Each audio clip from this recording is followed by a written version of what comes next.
Hi, folks. I'm Leanne Little, and I'm owl about stories. I read them, write them, watch them, anything with a story. I absolutely love it. I especially love sharing them with other people, and what better way is there to start than with the classics? They're classics for a reason, right? They're amazing stories and absolutely timeless. Don't forget to hit up all those fancy buttons. Like, subscribe, follow, share, whatever you need to do. But most importantly, don't be afraid to reach out. I'd love to connect with you, so feel free to leave comments as you'd like, or you can even follow me over on my Buy Me a Coffee page, leannelittle.com, to message directly. So let's continue on with The Count of Monte Cristo by Alexandre Dumas. Chapter 108, The Judge. We remember that the Abbé Busoni remained alone with Noirtier in the chamber of death, and that the old man and the priest were the sole guardians of the young girl's body. Perhaps it was the Christian exhortations of the Abbé, perhaps his kind of charity, perhaps his persuasive words which had restored the courage of Noirtier, for ever since he had conversed with the priest, his violent despair had yielded to a calm resignation which surprised all who knew his excessive affection for Valentine. Monsieur de Villefort had not seen his father since the morning of the death. The whole establishment had been changed. Another valet was engaged for himself, a new servant for Noirtier, 2 women had entered Madame de Villefort's service, in fact, everywhere. To the concierge and the coachman, new faces were presented to the different masters of the house, thus widening the division which had always existed between the members of the same family. The assizes also were about to begin, and Villefort, shut up in his room, exerted himself with feverish anxiety in drawing up the case against the murderer of Caderousse.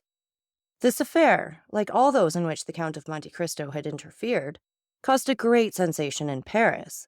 The proofs were certainly not convincing, since they rested upon a few words written by an escaped galley slave on his deathbed, and who might have been actuated by hatred or revenge in accusing his companion.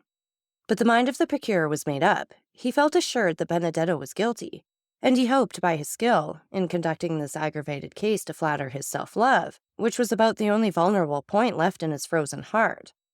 The case was therefore prepared owing to the incessant labor of Villefort, who wished it to be the first on the list in the coming assizes. He had been obliged to seclude himself more than ever, to evade the enormous number of applications presented to him for the purpose of obtaining tickets of admission to the court on the day of the trial.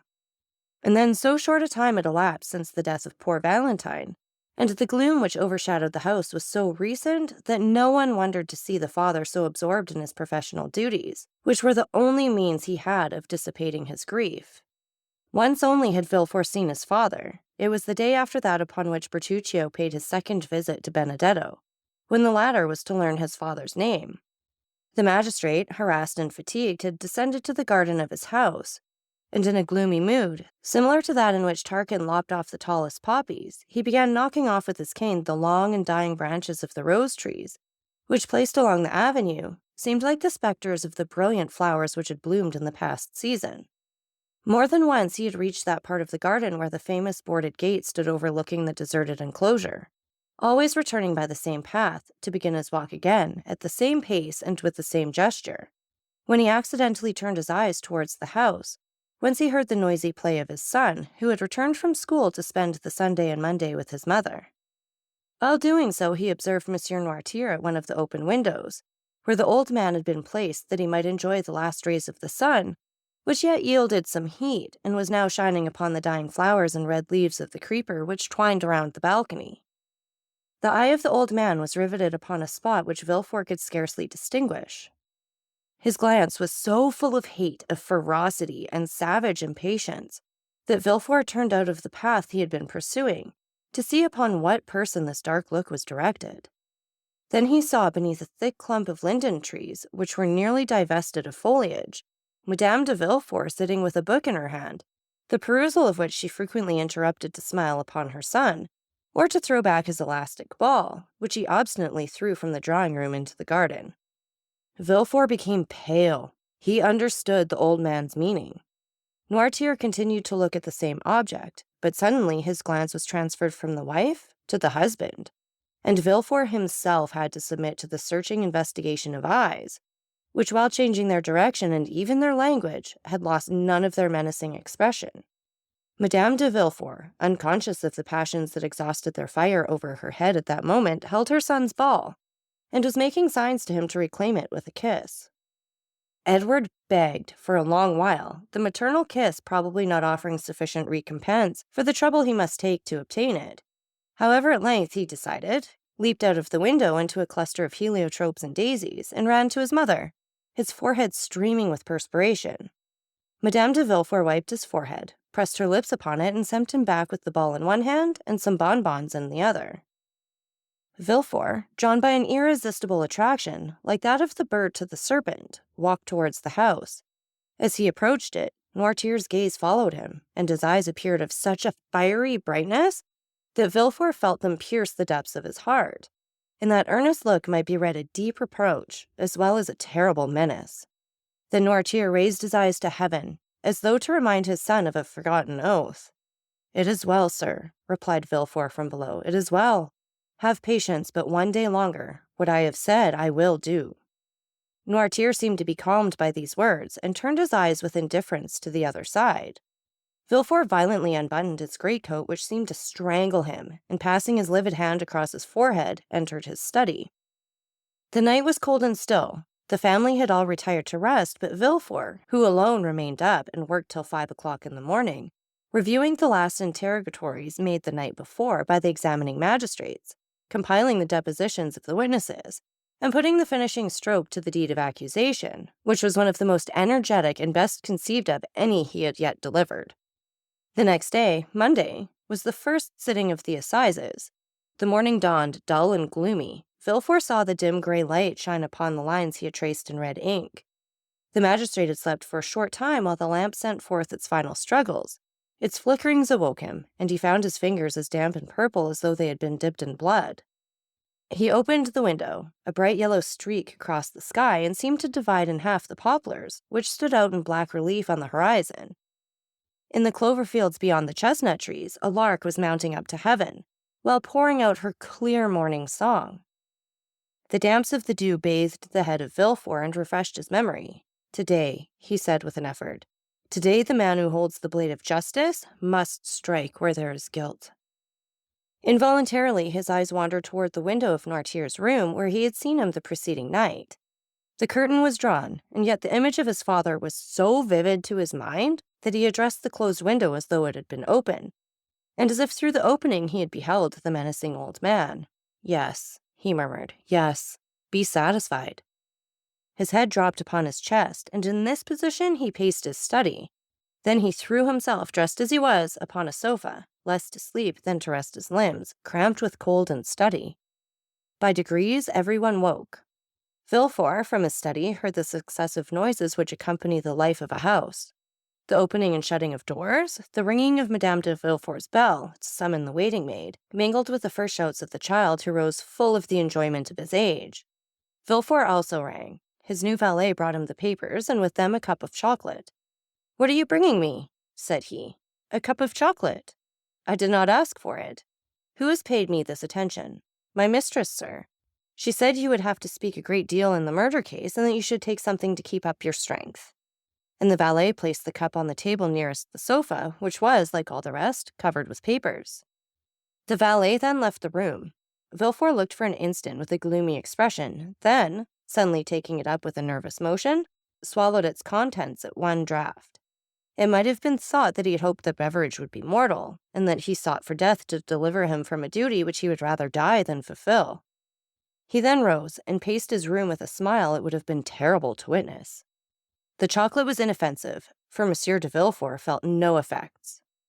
The breakfast hour arrived, but Monsieur de Villefort was not at table. The valet re-entered. "Madame de Villefort wishes to remind you, sir," he said, "that 11 o'clock has just struck, and that the trial commences at 12. "Well," said Villefort, "what then?" "Madame de Villefort is dressed. She is quite ready, and wishes to know if she is to accompany you, sir." "Where to?" "To the Palais." "What to do?" "My mistress wishes much to be present at the trial." "Ah," said Villefort with a startling accent. "Does she wish that?" The servant drew back and said, "If you wish to go alone, sir, I will go and tell my mistress." Villefort remained silent for a moment and dented his pale cheeks with his nails.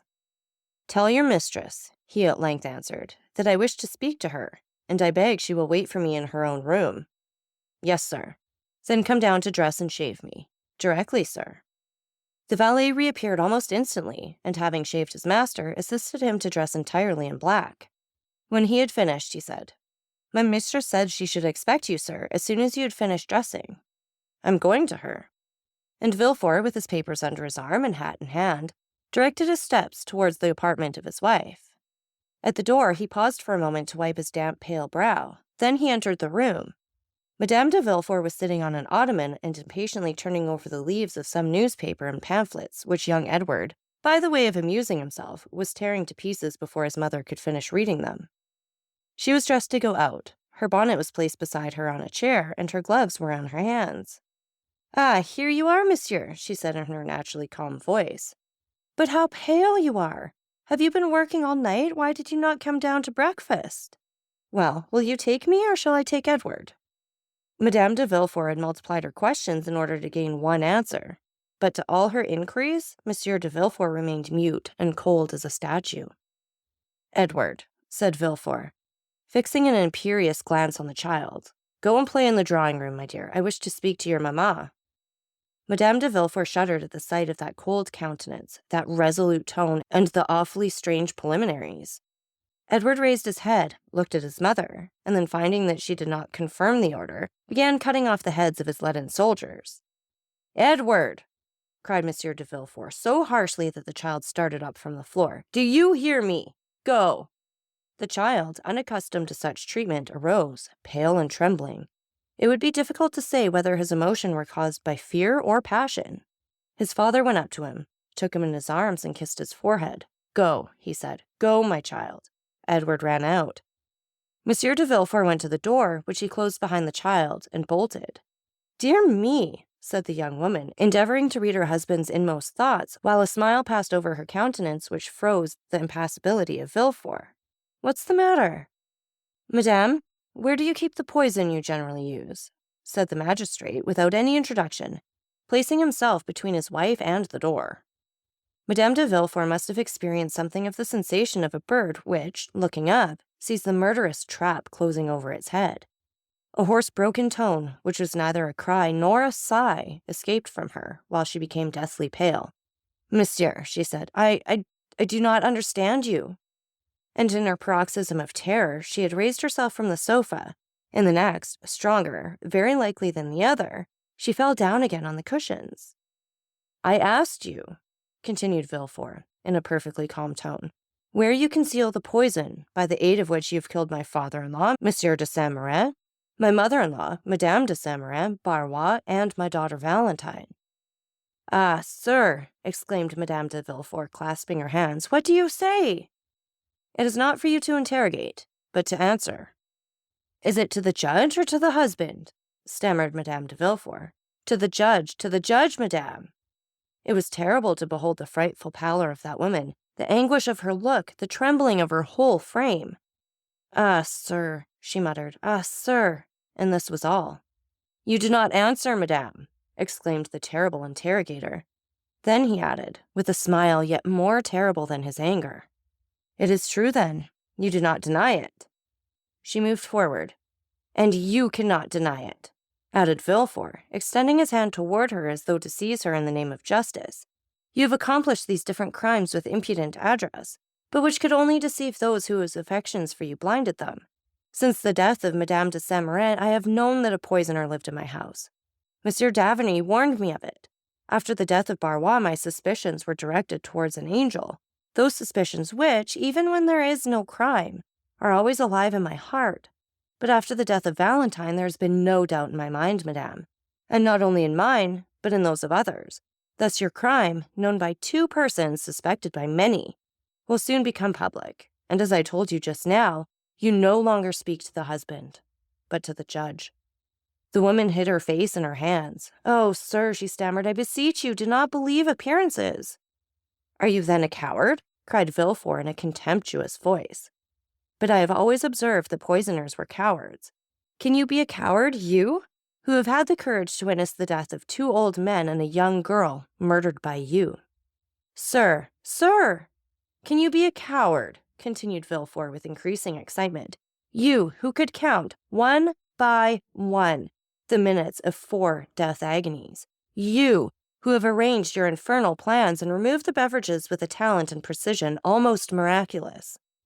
Have you, then, who have calculated everything with such nicety, have you forgotten to calculate one thing? I mean, where the revelation of your crimes will lead you to. Oh, it is impossible. You must have saved some sure, more subtle and deadly poison than any other, that you might escape the punishment that you deserve. You have done this. I hope so, at least. Madame de Villefort stretched out her hands and fell on her knees. I understand, he said. You confess. But a confession is made to judges. A confession made at the last moment, extorted when the crime cannot be denied, diminishes not the punishment inflicted on the guilty. The punishment? Exclaimed Madame de Villefort.